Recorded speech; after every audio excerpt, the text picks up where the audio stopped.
الحمد للہ رب العالمین والصلاة والسلام علی سید المرسلین اما بعد۔ ایک بھائی سوال کرتے ہیں کہ میں نے ایک دوست کے ساتھ مل کر کاروبار کیا جس میں ہم دونوں کو فائدہ ہوا۔ میں نے اپنے اس دوست کے پاس کچھ رقم بطور امانت رکھی، اور اب جب کہ میں اس دوست سے مطالبہ کر رہا ہوں کہ میری رقم مجھے واپس دی جائے، تو وہ بتا رہے ہیں کہ میں نے یہ رقم کسی کاروبار میں لگا دی ہے۔ اب سوال یہ ہے کہ کیا مجھے یہ حق حاصل ہے کہ میں اپنے اس دوست سے مطالبہ کروں کہ اس کاروبار میں جو منافع ہوگا اس میں مجھے بھی شریک کیا جائے؟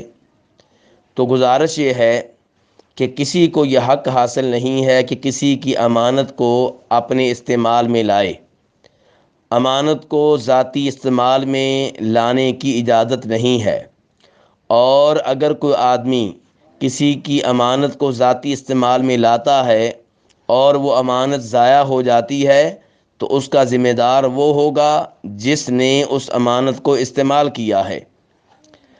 اور اگر اس امانت کو کاروبار میں لگایا جائے اور اس کاروبار میں یہ رقم ضائع ہو جائے تو یہ رقم اس آدمی کو واپس کرنا ہوگی، اور اگر اس رقم کے اوپر منافع ملتا ہے تو اس منافع کا کیا کیا جائے گا، اس بارے میں علماء کرام کے مابین اختلاف ہے۔ شاید بہتر موقف یہی ہے کہ یہ منافع دونوں میں تقسیم ہوگا۔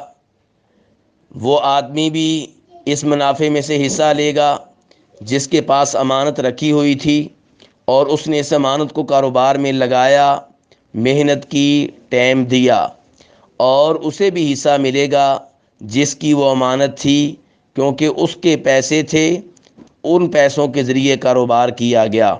اس لیے دونوں میں اس امانت کے فائدے کو تقسیم کیا جائے گا۔ واللہ تعالی اعلم۔